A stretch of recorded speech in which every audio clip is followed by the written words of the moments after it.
and I'm only following in their path to try to show courage, which they've done in abundance. That's right. That's right. And I'd like to, if I could, I would like to play a clip of a friend of mine, astronomer, that had an encounter on a Navy submarine, and then talk about it afterwards. So I'm going to run the clip now. We do a lot of work for the Navy, so as such, sometimes you get opportunities. I had an opportunity to go on a sub, and I went for this ride on the sub, if you want to call it that, and it was really kind of cool. It was the most fun I had getting seasick, to be honest, because submarines are actually, they're cylinders. Okay, they're cylinders, and they rock and roll on the surface, but underwater you don't know they're moving. Okay? However you feel right now in your homes or in your place of business, as long as you're not driving in your car, the way you feel now, where you can barely detect any motion, that's what it feels like underwater. You don't know. But to get to where we were going before we went underwater, we actually were rocking and rolling for quite a while. So I got sick. I didn't get sick, but I got sick enough that I had to go sit in the side area off the control room, which was called the sonar shack. And I was sitting next to a kid on the sonar. And to make a long story short, he basically said that there was something on the sonar, and he called the executive officer over. The executive officer looked at it and said, a few things like the bearing, the range. And then he looked at it and said, well, how fast was that moving? And the kid was incredulous because he had never seen anything like this before. His first time. I hadn't either. And I thought that it was a torpedo. I thought I was going to die because I accepted a ride on a submarine. And the kid turned to him and said, several hundred knots. So in English, several hundred knots. That means several hundred miles an hour underwater. Okay, that perked me up. So the kid didn't know what to do with it because a sonar operator is supposed to be able to classify everything they see, but how do you classify that? Well, there's no way. So what did he do? He kind of goes like this. I couldn't see his face. He's turned away from me, and the XO was on whose face I could see. And the XO just told him, okay, log it and dog it. And kid said, sir, yes, sir. And I was like, what?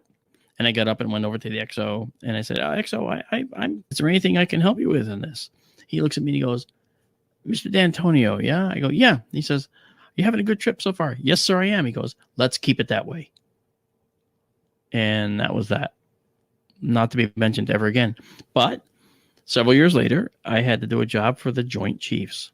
All right. And people know the Joint Chiefs, they report to the President of the United States. Well, I had to do a job for the Joint Chiefs. And I brought this job down to one of the chiefs. And the chief and I were sitting alone. And I said to him, probably shouldn't have. I had the words going through my head, and I was saying, don't say it, don't say it, don't say it. And while I'm saying that, the words come out. Well, can you tell me anything about the Fast Mover program? And I'm thinking, oh, I can't believe I just asked that, because they called it a fast mover on the boat. And the guy said to me, what he could have said was, I don't know what that is. What's that? In retrospect, maybe he should have. He could have said, never heard of it. Maybe he should have. Instead, he said, oh, I can't talk about that program. I'm sorry. I drove back from Washington like this. I was so pumped up by that, because that told me that the U.S. Navy is seeing things they don't understand.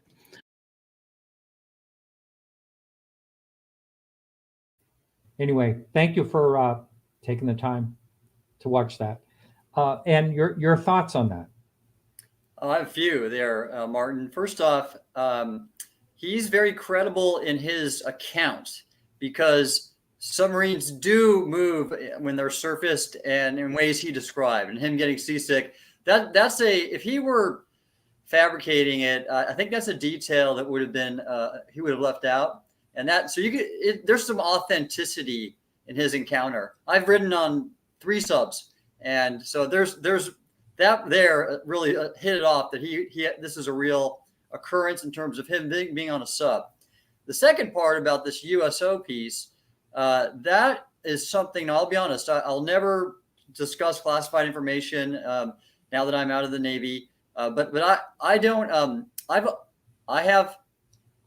heard from one witness who had a similar encounter, which was very credible. And I'll leave that there because I promised confidentiality to this person. But that I'll say that's Mark's observation is not the only data point like it. But then thirdly, the fast mover program, I've never heard of it, but that doesn't mean it doesn't exist. In fact, the interesting thing about that occurrence is Navy sonars and signal processing, which I have a PhD in, by the way. They're designed to track certain things, and objects going several hundred miles per hour are not one of them. We are looking at other things with very distinct signatures that we train for, and our systems are optimized to detect and track. And so that to me is probably why there's not an abundance more of occurrence like these. But like I said, there has been one other that I know of, and I'm working now to determine if there have been others, and that's taking time. But here's an interesting, I think, piece of information for your listeners. As a former oceanographer of the Navy, the top oceanographer and meteorologist in the Navy, as well as acting head of the National Oceanic and Atmospheric Administration, NOAA, I've been asked to be a member of the Ocean Studies Board of the National Academies of Science, Engineering, and Medicine. So I've served on the board for about a year, and I've just been nominated by the White House to serve on a body called the Ocean Research Advisory Panel. And this is the top ocean research body in the U.S. And for the former, the Ocean Studies Board, I actually went to them and I proposed to conduct a survey of all ocean data sets in federal agencies like the Navy, the Office of Naval Intelligence, the Naval Oceanographic Office, as well as research institutions like my former alma mater, Scripps Institution in Woods Hole, for anomalous phenomena under the sea. And the Ocean Studies Board, they did not laugh me out of the room. They actually said, this is interesting. I referred to NASA's study team, and they thought, wow, this is worthy of investigation. But instead of having us conduct a study, what you really need to do is include the bodies, the agencies that have access to classified data too. That's the Naval Office of Naval Intelligence and the Naval Oceanographic Office. And they said the body that governs those studies is called the Naval Studies Board. And I said, wow, I know it well. And they said, well, why don't you go and ask them? So I did. I went to the Naval Studies Board under the National Academies. The chair of that board is 4-star Admiral retired Gary Roughead, former Chief of Naval Operations, formerly my boss in the Pentagon. I briefed him before. I went to him and I said, Admiral, I think we need to do this kind of survey and then take the data, and then that will help inform us to guide a more directed study of USOs or UAP undersea, and then we can maybe learn more about them and see if there's national security concerns, etc. And he said, good idea. I want you to do it. And by the way, we'll get the added benefit of learning where some of our environmental intelligence gaps are, because the Chinese and the Russians are really getting ahead of us. Well, so the only thing I have to do now is get money. I need to get a federal agency or several to support the study, and it won't cost very much, by the way. And that's where I am now, is I'm working to talk to those offices I just mentioned to see if they'll sponsor some money for this body to do a survey of undersea UAP. So very interesting that someone at that level, you gave me great credit in having stature.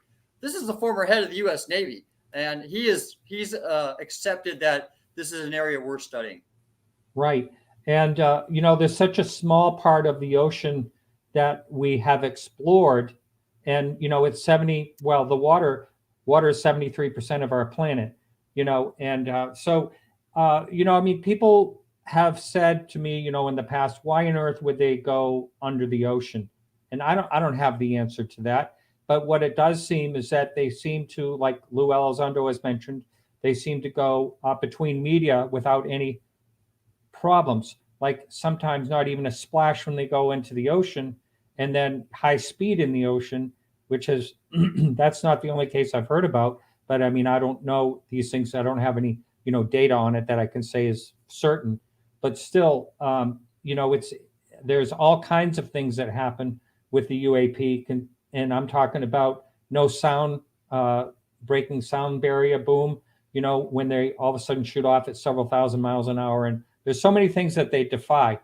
And I realize it's possibly just some type of physics we haven't, discovered yet or something like that. But it's all very fascinating to me. I agree. And so, yes, Martin, absolutely. I'm sure your listeners are probably well acquainted with this book, Carl Fein's UFOs and Water. And this is a great bibliography of anecdotes. And what I want to do is what Avi's doing for UAP in the atmosphere, and that is get scientific data. And that's really the next step that we can really learn something about. Right, exactly. So when you heard Mark just say a few minutes ago that he was told to log it and dog it, where do you think a report like that goes?